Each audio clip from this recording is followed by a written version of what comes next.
Volkswagen demostró al mundo que lo pequeño puede ser hermoso, además de elegante, fiable, económico y divertido. El escarabajo revolucionó el mundo del automóvil cuando irrumpió en la escena de la posguerra. La forma de un escarabajo es tan reconocible como una botella de Coca-Cola. Se convirtió en un clásico, no porque fuese muy caro o muy raro, sino porque causó un gran impacto.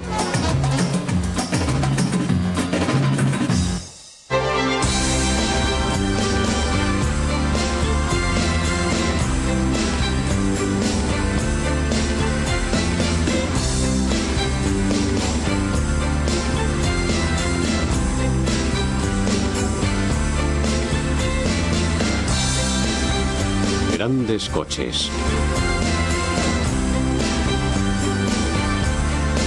Volkswagen.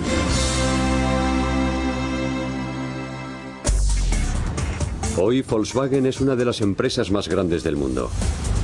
Sus fábricas y concesionarios se reparten por todo el globo. La marca Volkswagen no representa más que una parte de un gigante global del automóvil.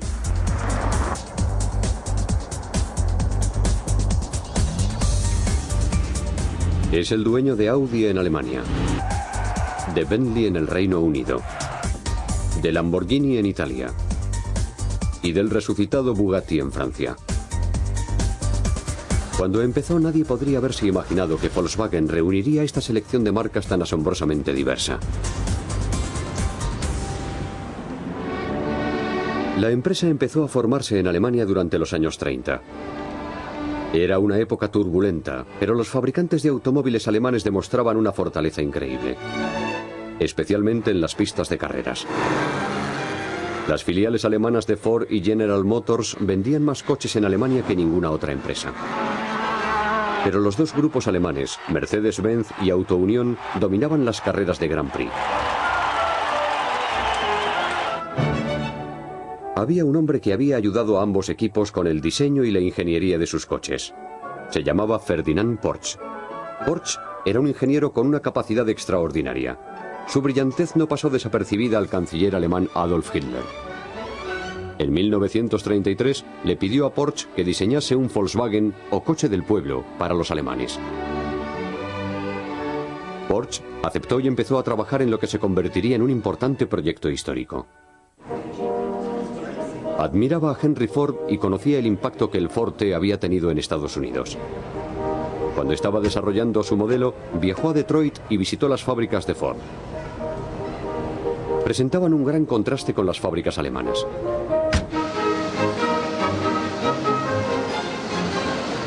Aunque había empresas como BMW que fabricaban coches pequeños como el Dixie, en Alemania nadie había fabricado un coche económico producido en masa que equivaliese al Ford T.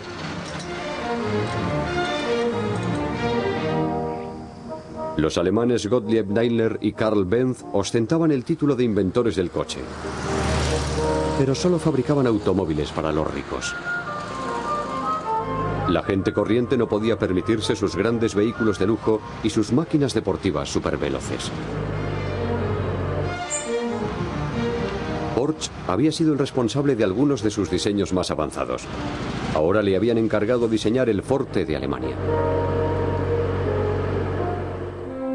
Tenía que proyectar un coche que no costase más que una motocicleta de tipo medio y que no consumiese mucha gasolina. Le sirvieron de base los diseños de 3 pequeños prototipos de coche que había efectuado en 1932 para el fabricante alemán de motocicletas NSU. Cuando recibió el nuevo encargo, volvió a revisar esos prototipos. Fabricó 3 prototipos más y los llamó Tipo 60.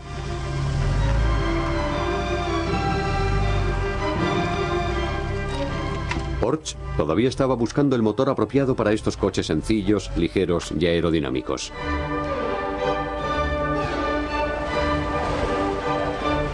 Sabía que tenían que llevar el motor en la parte de atrás para obtener una mejor tracción y que debían estar refrigerados por aire para impedir la congelación en invierno, de acuerdo con las particularidades del clima alemán.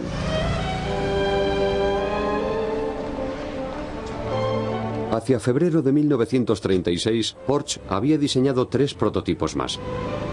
Disponían ya del motor básico de 4 cilindros que se convertiría en el motor de 20 millones de Volkswagen.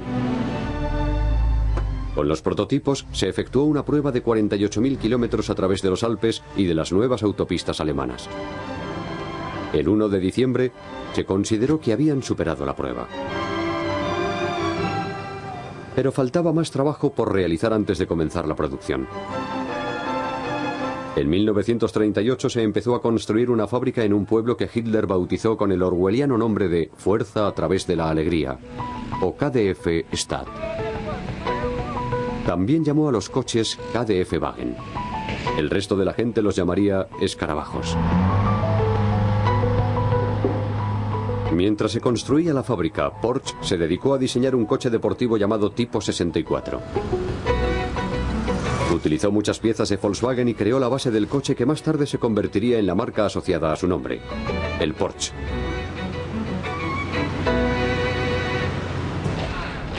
Sus sueños de un coche de carreras y el futuro del Volkswagen quedaron interrumpidos cuando Hitler se puso al mando de sus ejércitos e invadió Polonia en septiembre de 1939. No se pudo atender los miles de pedidos que se habían recibido. Las pocas unidades que se habían fabricado fueron a parar a las autoridades del partido nazi. El resto del país tendría que esperar hasta el final de la guerra. Cuando la guerra terminó en 1945, Alemania estaba en ruinas. Su cuenca industrial había quedado arrasada.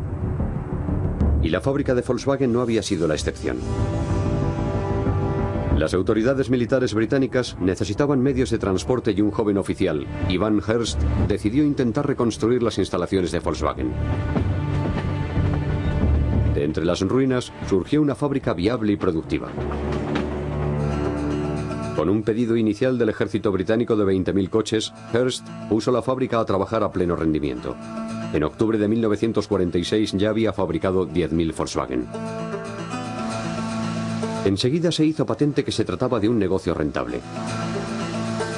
Los británicos contrataron a un auténtico empresario, Heinrich Nordhoff, para dirigir Volkswagen. Además se dieron cuenta de que la empresa necesitaba inversores. Se ofreció a la Ford Motor Company la oportunidad de adquirir Volkswagen.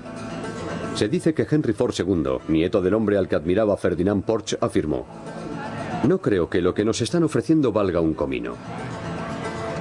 En su lugar, Ford decidió reconstruir su propia filial alemana, Taunus.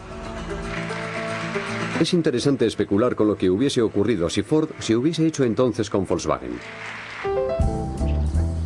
Nordhoff se dio cuenta de que existían desafíos y dijo: "El escarabajo tiene tantos defectos como pulgas un perro". Pero la demanda de coches se incrementó a medida que se recuperaba la economía alemana.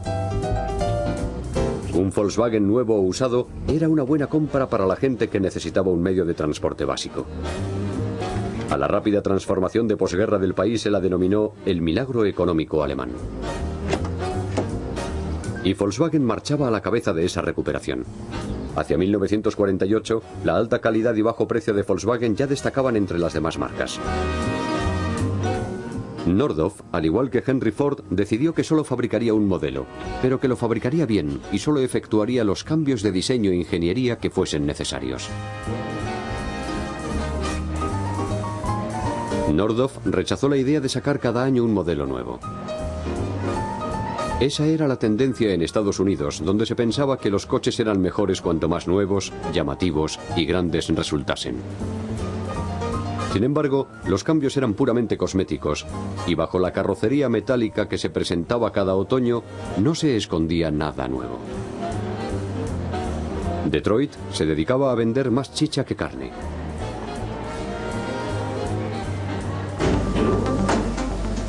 Nordhoff se concentró en efectuar cambios evolutivos que añadían valor a los coches.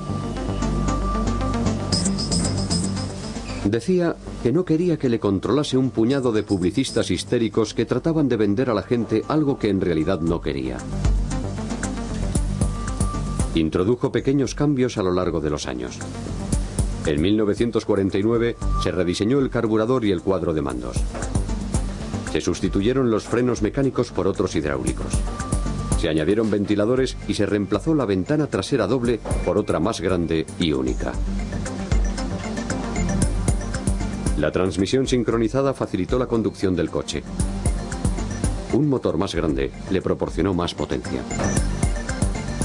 Nordhoff ignoraba a los que le urgían a que sacrificase la calidad en aras de vender tantos coches como fuera posible. Estaba dispuesto a perder ventas para mantener la reputación de los coches.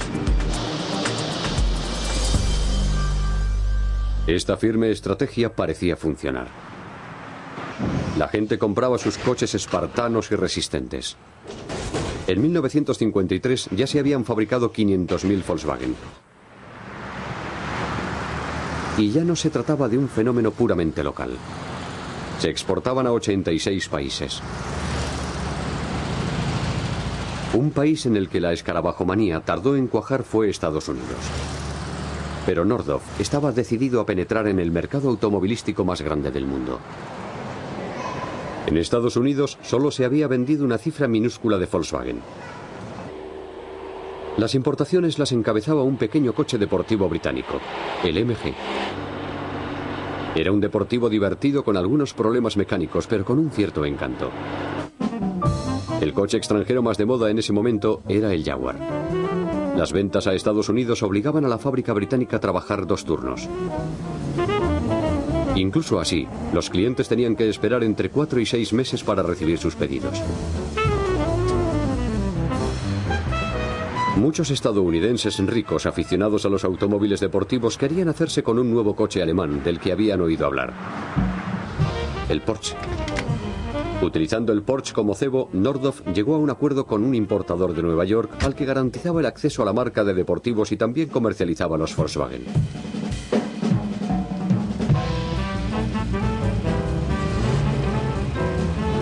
Así se abrió la puerta al mercado norteamericano. El importador original nunca promocionó adecuadamente los Volkswagen, pero otros distribuidores supieron aprovechar la oportunidad y empezaron a venderlos ellos también. Nordhoff lanzó una ofensiva basada en el encanto y utilizó el circuito de tertulias televisivas. It's a Volkswagen. That car is the symbol of the most phenomenal development in world economy since World War II. What are you going to put in all that space? We are going to manufacture our car in this country. Are we in competition with you now on, for example, the Volkswagen? As we see it, the American market leaves so much room for a small, well-proven economic car that we wouldn't hurt anybody's feeling. Las campañas de publicidad humorísticas contribuyeron a convertir en virtudes las diferencias del Volkswagen con los coches norteamericanos. Ever wish you didn't have radiator problems? Ever wish you didn't have a radiator? Ever wish you could sail through mud or snow? Ever wish your car didn't guzzle so much gas? The Volkswagen has no radiator problems. In fact, no radiator. The Volkswagen engine is cooled by air. Can't freeze in winter or boil over in summer. The Volkswagen engine's in the rear. You go in mud or snow. The Volkswagen cuts most gas bills in half. Ever wish you owned a Volkswagen?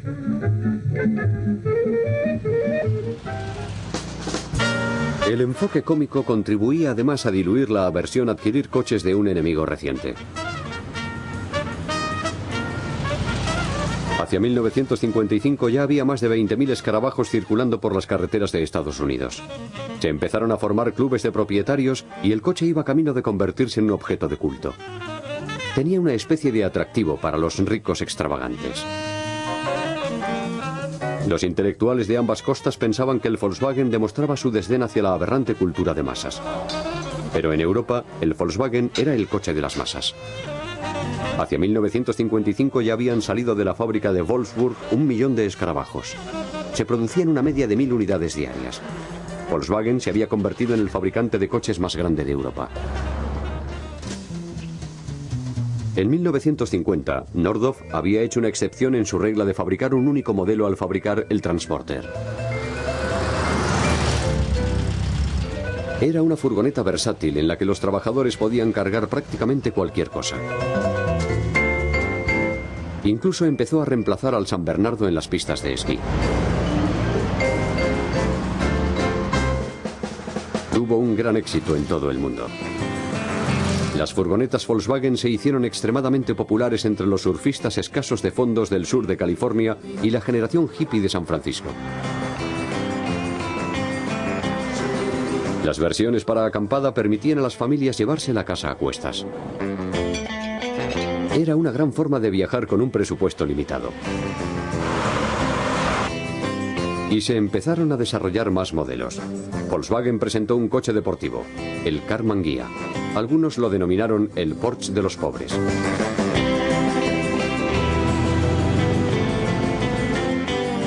Y en 1961, Volkswagen lanzó el 1500. Era su primer modelo nuevo de 4 plazas. Tenía un aspecto más contemporáneo que el escarabajo, pero le faltaba su encanto. Otros sucesores al trono fueron también descartados. Cuando Volkswagen adquirió Audi, pudo compartir coches entre ambas divisiones.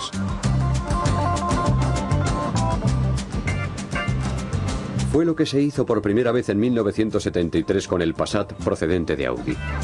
Pero este nuevo sustituto del escarabajo volvió a fallar. Mientras Volkswagen buscaba una nueva estrella, otros estaban encontrando nuevos usos para el escarabajo. Dos subculturas californianas, la del surf y la de los coches, se unieron para crear el buggy de playa. El más famoso de ellos, el Meyer Manx, lo fabricó Bruce Meyer. Los Manx se fabricaban utilizando fibra de vidrio, el mismo material que empleaban los surfistas en sus tablas de surf y catamaranes. Quitaban al Volkswagen su carrocería tradicional y la reemplazaban por una especie de bañera larga y baja. Los pequeños motores proporcionaban una gran potencia a estos vehículos tan ligeros. Como consumían poca gasolina, sus dueños tenían más dinero para comprar cerveza y otros productos de primera necesidad. Además, el concepto de motor trasero de Porsche proporcionaba a los buggy una tracción superior a la de un coche convencional. Así podían salirse de la carretera y descubrir zonas inaccesibles donde hacer surf en México. Como a Meyer le gustaban las carreras tanto como el surf, empezó a competir con sus colegas de buggy. Sus aventuras y desventuras dieron lugar a un nuevo deporte, las carreras todoterreno.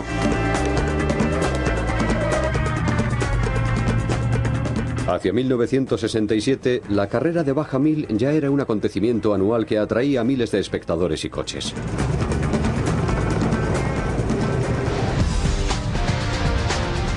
El buggy de playa dio origen al Baja Bug y el deporte continuó prosperando.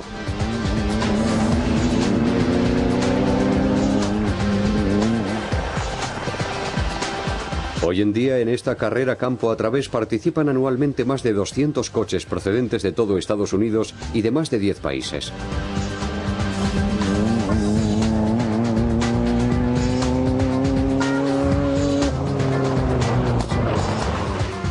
Ya no está restringida solo a Volkswagen, pero el mayor contingente de participantes sigue estando compuesto por Baja Bugs. Se ha convertido en una tradición.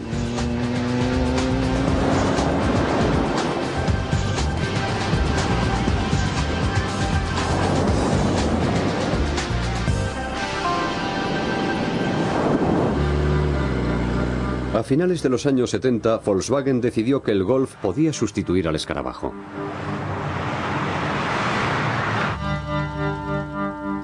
El 19 de enero de 1978 salió de la fábrica el último escarabajo hecho en Alemania.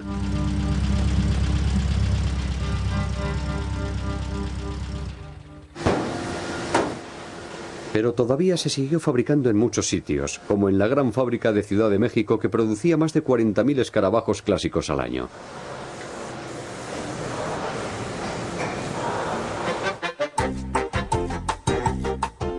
La publicidad contribuía a convertir el escarabajo en un componente entrañable de la cultura popular.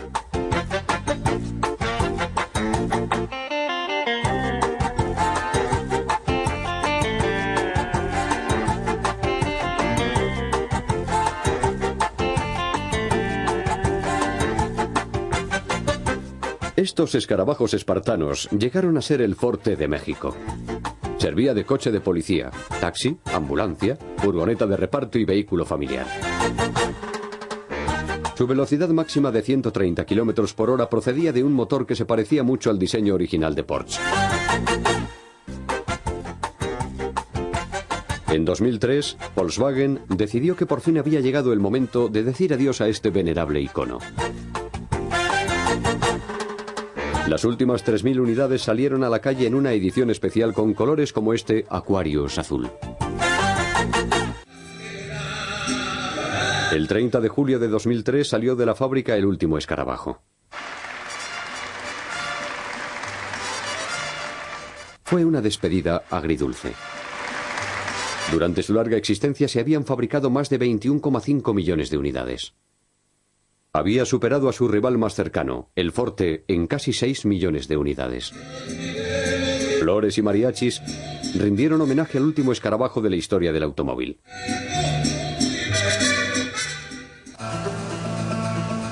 La moderna fábrica de México se encargaría de fabricar la quinta generación de Golf para exportar a Estados Unidos.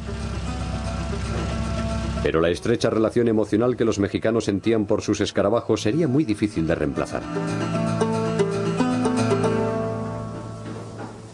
No obstante, Volkswagen supo reconocer el tirón retro que ejercía el escarabajo sobre el público y en 1998 lanzó la versión denominada retrofuturista. Su carrocería recordaba al original, pero estaba fabricada sobre un chasis de Golf. El nuevo escarabajo era un coche moderno que a la vez satisfacía la nostalgia emocional de tiempos más sencillos.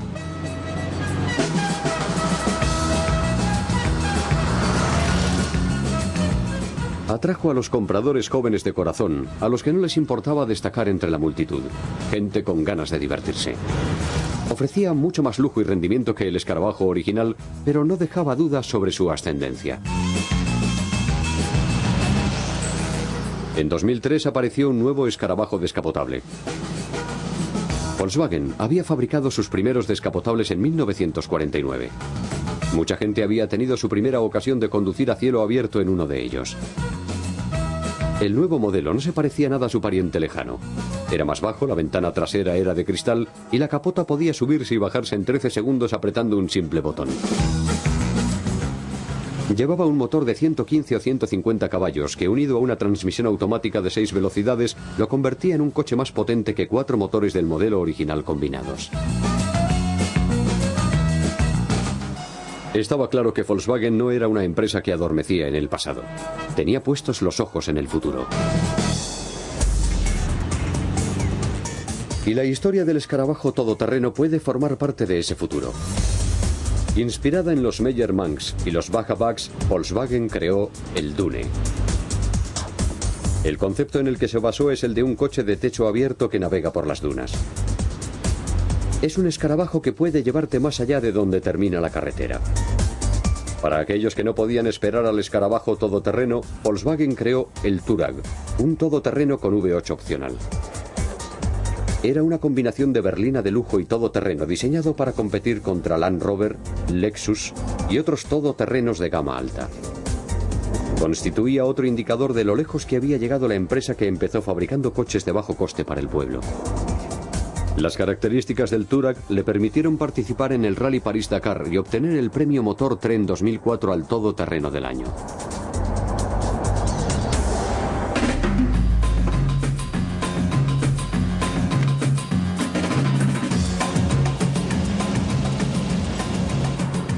Volkswagen ha recorrido un camino muy largo desde que Ferdinand Porsche se las arregló para fabricar un coche para el pueblo. Se puede decir que fue literalmente el motor que sacó a Alemania adelante después de la Segunda Guerra Mundial. Proporcionó a la contracultura estadounidense un símbolo al que adorar. Cautivó los corazones y las mentes de gente de todo el mundo con ironía y humor. Son coches que todavía dibujan una sonrisa en la cara de todo el que los ve. Puede que el escarabajo original sea historia, pero ha dejado su impronta en el mundo.